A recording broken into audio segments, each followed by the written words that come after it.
Hello and welcome back to the another video session of Environmental Studies of Standard 5. We are going to start our new session in this video session. So let's get started. Our lesson is lesson number 13, methods of preserving food. We need wheat, rice, pulses, etc. throughout the year, but their crops get ready only in a certain time of the year. तर बघा आपल्याला wheat, rice आणि pulses जे आहे वर्षभर लागते. गहू, तांदूळ म्हणजे पोळी, भात आणि डाळ वगैरे वरण वगैरे तुम्ही वर्षभर घेता, पण याचं जे उत्पन्न आहे वर्षातून काही स्पेसिफिक टाईममध्येच होते. In order to have the grains available throughout the year, one season's crop must be stored and protected till the next season.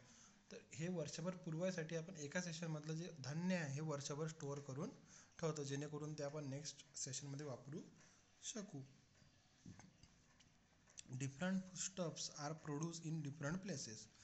They have to be made available in good condition to people at long distance. तर बघा वेगवेगळे जे फूडस्टफ आहे वेगवेगळ्या जागी उत्पन्न केले जाते आणि ते पूर्ण दूरपर्यंत लोकांना अवेलेबल करून देण्यात येते. For example, it must be insure that eggs, milk and milk product remain in good condition during transport from the dairy or poultry farm till they reach their users. उदाहरणार्थ एग्स, अंडे आहे, दूध आहे किंवा दुधाचे जे प्रोडक्ट आहे हे त्याच्या फॅक्टरीपासून किंवा पोल्ट्री फार्म आणि डेअरी फार्मपासून त्याच्या युजर्सपर्यंत पोहोचवायसाठी हे एकदम सुरक्षित प्रकारे नेल्या जाते. इथे तुम्हाला फ्रूट्स बघायला मिळते आहे. Different fruits and vegetables are available in abundance in different seasons. They also taste their best in that season. To prevent these large quantities of fruit or vegetable from getting spoiled and to enjoy them all the year around, we make effort to preserve them. तर बघा काही जे fruits आहे ते काही सीझनमध्येच खायला मिळतं. जसं आंबा आपल्याला उन्हाळ्यात खायला मिळतो, वॉटरमेलन पण नॉर्मली आपल्याला उन्हाळ्यात खायला मिळतो. अशा प्रकारचे सीजनल फ्रूट्स याची जी टेस्ट आहे त्या सीझनमध्ये चांगली लागते. पण याच्या पण काही टेक्निक डेव्हलप केल्या की जेणेकरून आपल्याला हे जे फ्रूट्स आहे आपल्याला वर्षभर खाता येणार. Various kind of papads, jams and pickles, onions, fish and masalas are prepared and preserved for the whole year in many homes. खूप प्रकारचे पापड असतात, जाम असतात, लोणचे असतात, कांदे असतात आणि फिश आणि मसाला असतं. हे काही प्रोसेस करून वर्षभर काही घरात वापरले जातात. Nowadays we can buy such ready product in the market too. आणि आजकाल आपल्याला हे मार्केटमध्ये विकत मिळते. बघा इथे पापड आणि कुरडीचं चित्र आहे आणि इथे पिकल आणि जामचं चित्र आहे. To avoid having to go to the market for provisions again and again, we store that we need for several days in our house. रोज मार्केटमध्ये जाणं टाळासाठी आपण जी गोष्ट एखादी लागते आपल्याला ती जास्त प्रमाणात आणून स्टोअर करून ठेवतो. In the food prepared for one meal is not finished, then we use to certain method that keeping it from spoiling in order to have it again in the next time in the next day. जर आपल्या इकडे थोडी भाजी किंवा काही अन्न शिल्लक राहिलं असेल तर आपण ते फेकून नाही देत, आपण त्याला स्टोअर करून ठेवतो. कोणी फ्रीजमध्ये ठेवतो, कोणी थंड जागेत ठेवतो आणि आपण दुसऱ्या दिवशी त्याला वापरू शकलो पाहिजे. Can you tell, talk to the elderly people in your family to find the answer of the following question which reference to the foodstuff mention below. Milk, vegetables, grains, flour, sugar, jaggery. When do we say that the foodstuff is spoiled? What changes are seen in it? तुम्ही असं कधी म्हणू शकता की वरील फूडस्टफ जे आहे spoil म्हणजे खराब झाले आहे, ते तुम्ही कोणती गोष्ट ऑब्झर्व करून बघू शकता. सेकंड क्वेश्चन आहे, is the time in which the foodstuff get spoiled different in different season. आणि एकच जे फूड आहे वेगवेगळ्या सीझनमध्ये वेगवेगळ्या कालावधीनुसार स्पॉईल होते की एकच त्याला कालावधी लागतो. जसं एखादी गोष्ट जर हिवाळ्यात 12 तासांनी खराब होत असेल तर ती उन्हाळ्यात 12 तासांनीच खराब होते की तिला 5-6 तासात खराब व्हायला लागते. Which foodstuff spoil most quickly. आणि असे कोणते पदार्थ आहे जे लवकरच स्पॉइल म्हणजे खराब होतात. What measures are taken to keep the foodstuff in the house in good condition for as long as possible. अशी कोणती प्रोसेस आहे ज्यामुळे आपण फूडस्टफ जे जास्त दिवस आणि जास्त वेळ घरात स्टोअर करून ठेवू शकतो. If we know the reason why the foodstuff go bad, we would know what to do to keep them from spoiling. From the information you obtain you must have gather the following. तर आपण याच्यावरून एक खाली information gather केलेली आहे. In winter, that is in the cold weather, foodstuffs keeps longer. If they are kept in a refrigerator or keep cold on ice, they keep even longer. तर बघा, हिवाळ्यामध्ये नॉर्मली आपले जे फूड स्टफ आहे, अन्न आहे, जास्त वेळ चांगलं राहतं. तशाच प्रकारे थंड ह्याच्यात म्हणजेच आपण रेफ्रिजरेटर किंवा बर्फाच्या ह्याच्यात त्याला ठेवलं तर ते आणखी त्याची जी लाईफ आहे ती आणखी वाढेल. Grains are dried in the sun before storing. Onions and potatoes are kept to dry in the open air in summer and then stored in a dry places. जे धान्य आहे किंवा कांदे किंवा आलू आहे उन्हाळ्यात वाळू घातले जातात आणि त्यानंतर आपण ते त्याला स्टोअर करून ठेवतो कारण त्यामधलं मॉइश्चर जे आहे ते उडून जातं. If we boil milk, it does not get spoiled immediately. Curries and vegetable preparation are brought to a boil to prevent them from spoiling till the next meal. जसं दूध आहे किंवा भाजी आहे आपण रस्स्याची भाजी वगैरे खातो तर या उकडतात. का बरं उकडतात याचं कारण आपल्याला शोधायचं आहे कारण ते उकडल्यामुळे त्यातले बॅक्टेरिया वगैरे मरून जातं आणि त्या भाज्या किंवा दूध जास्त वेळ चांगलं राहतं. Milk mango pulp are foods that spoil quickly. दूध किंवा मँगो पल्प आहे हे जे फूड आहे लगेच खराब होतं. Our food has to be kept away from ants, cockroaches, other insect, mice, rats and cats. आपलं जे अन्न आहे यांच्यापासून दूर ठेवायचं. कॉकरोचेसपासून, रॅट्सपासून, माईसपासून दूर ठेवायचं. Try this. Divided chapati in 3 pieces. एका पोळीचे 3 पीसेस करा. Put 1 piece in a close box. त्यातला एक पीस जो आहे हा क्लोज बॉक्समध्ये ठेवायचा आहे. Roast the second piece on the hot pan to make a crisp without charring it. Let it cool and put it in the box.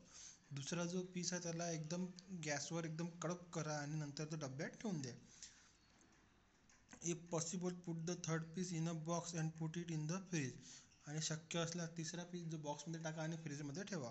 Observe the piece every morning and evening for 2-3 days. आणि 2-3 दिवस observe करा आणि काय होते त्याच्याशी लक्षात घ्या. We see white, black or greenish fiber like cotton wool growing on the piece of chapati placed in the closed box. जी चपातीचा पीस तुम्ही डायरेक्ट बॉक्समध्ये ठेवला होता त्याच्यावर तुम्हाला ब्लॅक ग्रीनिश कलरचं असं कॉटन वूल सारखं काहीतरी एक ऑब्जेक्ट ग्रो होताना दिसेल. It also start smelling. आणि त्याचा वास येणं पण सुरू होणार. Whereas for several days we see no such changes in the crisp piece of chapati or the one that was put in the fridge. आणि तुमची ही गोष्ट लक्षात येईल की ज्याला तुम्ही भाजून ठेवलं होतं किंवा फ्रीजमध्ये ठेवलेल्या डब्यातली जी चपाती ही चांगलीच आहे. Why is this so. असं का बरं होतं. The cotton wool like fibrous growth on the chapati is a kind of fungus. जे cotton wool type fibrous growth आहे ब्लॅक आणि ग्रीनिश कलर त्याला आपण फंगस असे म्हणतो. A fungus is a type of micro organism. आणि फंगस काय आहे एक प्रकारचं मायक्रो ऑर्गॅनिझम आहे. इथे तुम्हाला फंगसचं चित्र बघायला मिळतं आहे. Spores of the fungus are present in air and water. The chapati in the box created favorable condition for the growth of the fungus. Availability of food, water, air and warmth. That is why the fungus grew on the chapati in the box. फंगसचे जे germs आहे हवेत पसरलेले असतात किंवा याचे जे बिया आहे हवेत पसरलेले असतात. त्याला जेव्हा आवश्यकतेचा आवडीची जेव्हा वातावरण मिळतं तेव्हा ते लगेच वाढतात. जी चपाती तुम्ही डब्यामध्ये ठेवून तशीच ठेवली होती तिथे पाणी होतं, अन्न होतं, हवा होती आणि दमटपणा होता. याचमुळे तिथे फंगस लगेच ग्रो केलं गेलं म्हणजे झालं. Food and microorganisms. You know that microorganisms are present all around us in the air as well as in water. आपल्याला ही गोष्ट माहीत आहे की आपल्या आजूबाजूला हवेत आणि पाण्यातसुद्धा मायक्रो ऑर्गॅनिझम प्रेझेंट आहे. Usually air, moisture and warmth are available where food is kept. It means that it is always possible for microorganism to grow rapidly in food or foodstuff. तर हवेत प्रेझेंट असल्यामुळे जेव्हा त्याला योग्य वातावरण मिळतं तेव्हा मायक्रो ऑर्गॅनिझम खूप इझिली ते हवेत ग्रोथ करतात. We can not see them but if they begins to grow our food get spoil.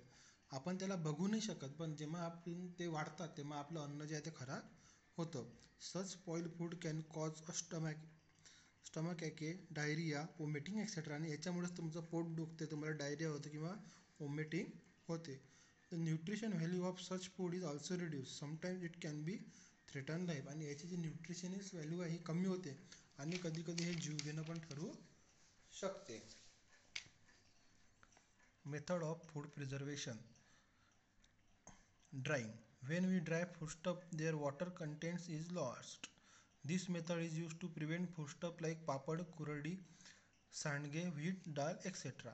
तर बघा ड्राईंग एक मेथड आहे ज्याच्यामुळे काय होतं आपण पाण्यातलं जे मॉइश्चर आहे पूर्णपणे उडून जातं आणि अशा प्रकारे आपण पापड आहे, कुरडी आहे, सांडगे आहे सेव करून व्यवस्थितरित्या ठेवतो. नंतर आहे cooling. When food is placed in a refrigerator, microorganisms do not get the warmth they need for growth. जेव्हा आपण त्याला फ्रीजमध्ये थंड व्हायला टाकतो तेव्हा त्याला ते उष्णता मिळत नाही किंवा त्याला दमटपणा तो मिळत नाही, त्यामुळे त्यांची ग्रोथ होत नाही. Next is boiling. When foodstuffs are boiled, the microorganisms in them get destroyed. आणि जेव्हा foodstuff आपण बॉईल करतो त्यामुळे त्यातले मायक्रो ऑर्गॅनिझम्स जे आहे हे डिस्ट्रॉय होतात म्हणजे मरतात ते.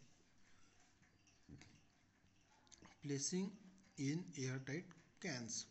When foodstuffs are preserved in airtight container, the microorganisms are first destroyed and it is ensured that the water or air will not enter the foodstuff. आणि एअरटाईट कंटेनरमध्ये कसं होतं की जेव्हा त्याचे आपण पहिले त्यातले मायक्रो ऑर्गॅनिझम मारतो आणि त्यानंतर ते एअरटाईट कंटेनरमध्ये ठेवतो, त्यामुळे त्या एअरटाईट कंटेनरमध्ये कोणत्याच प्रकारचं पाणी किंवा हवा एंटर करत नाही. It means that to prevent foodstuffs, the microorganisms in them should be destroyed. म्हणजेच बघा इन शॉर्टमध्ये जेव्हा अन्न जर आपल्याला जास्त दिवस वाचवायचं असेल तर त्याच्यावरचं जे मायक्रो ऑर्गॅनिझम्स आहे त्याला आपण मारायला पाहिजे. Also they must be place in condition in which micro organisms will not grow again. आणि त्याला अशा जागी ठेवायला पाहिजे की ज्यामुळे त्यात मायक्रो ऑर्गॅनिझम्स पुन्हा डेव्हलप होणार नाही. Try this. मेक अ पिकल. लोणचं कसं करायचं हे सांगितलेलं आहे. Material required a glass jar, a knife, a spoon, 7-8 lemons, a quarter bowl of salt, 2 tablespoon red chili powder, 1.5 spoon bowl sugar. Procedure. Clean and dry the jar. Cut each lemon into 8 pieces. Put these pieces in the jar and add salt. तर लिंबाचे 8 pieces करायचे, त्याच्यानंतर ते जारमध्ये टाकायचं, त्यामध्ये मीठ आणि साखर आणि मिरची पावडर टाकायची. Mix the ingredient well with a dry wooden or steel spoon. Dry wooden किंवा स्टील स्पूनने ते मिक्स करायचे. Tie a clean piece of cloth over the mouth of the jar and keep it in the sun for about 10 days. आणि जारमध्ये भरून त्याच्यावर एक चांगला कोरडा कपडा ठेवून झाकण बंद करायचं आणि ते 10 दिवस उन्हात राहू द्यायचं. Stir it every day with a clean dry spoon. आणि रोज त्याला एका चांगल्या चमच्याने हलवायचं. Your hands too should be clean and dry. Enjoy your pickle. आणि तुमचे हातसुद्धा चांगल्या प्रकारे वाळले असले पाहिजे आणि तुमचं जे लोणचं आहे तयार झालेलं आहे. Preservatives. Certain substances are added to jams, pickles to preserve them for a long time. They are called preservative. काही सबस्टन्स टाकले जातात जॅम किंवा पिकलमध्ये जेणेकरून ते जास्त दिवस चांगले राहिले पाहिजे त्यालाच आपण प्रिझर्वेटिव्ह असे सुद्धा म्हणतो. शुगर, सॉल्ट, ॲसोफोटिडा म्हणजेच हिंग, मस्टर्ड ऑइल और vinegar are example of preservatives. Do you know much of the variety of in the taste of our food is due to spices. आपल्या फूडमधलं जे नॉर्मली टेस्ट आहे आपल्या spices म्हणजे मसाल्यामुळे येते. Every spice has a different flavour or taste. They have strong taste and flavour and are there for use in very small quantities. आणि जे प्रत्येक स्पायसेस आहे खूप स्ट्रॉंग फ्लेवरचे असतात, त्यामुळे एकदम कमी प्रमाणात वापरल्या जाते. Spices can be dried and stored for a long time. They can be mixed and powdered to make many different masala. Different spices are obtained from specific part of different plants. तर बघा हे ते मसाल्याची माहिती दिलेली आहे. Always remember, when buying food is sealed bag or boxes, make sure check their expiry date printed on it. जेव्हा पण तुम्हाला पॅकिंग फूड घ्यायचं असेल तेव्हा त्याच्यावरची एक्सपायरी डेट तुम्ही नेहमी चेक करा. What we have learned, आपण काय शिकलो. If pickle, jam, papad etc. are made in the right season, they can be enjoyed for a whole year. जर लोणचं, पापड किंवा जॅम हे जास्त व्यवस्थित सीझनमध्ये बनवलं असेल तर तुम्ही ते पूर्ण वर्षभर एन्जॉय करू शकता. If air, water and warmth are available, microorganisms grow rapidly in foodstuff. Some microorganisms cause the foodstuff to get spoiled. आणि मायक्रो ऑर्गॅनिझममुळेच आपलं अन्न खराब होते, त्यामुळे त्यांना व्यवस्थित एअरटाईट कंटेनरमध्ये ठेवायला पाहिजे. Drawing, cooling, boiling and Canning foodstuffs as also adding preservatives to them are the different method of preserving food. Drawing, cooling आणि बॉइलिंग आणि कॅनिंग ह्या ज्या प्रोसेस आहे यामुळे आपण फूड प्रिझर्व करू शकतो. So our lesson number 13 is completed. We will start our new lesson, that is transport, in our next video session. Till then, stay home, stay safe.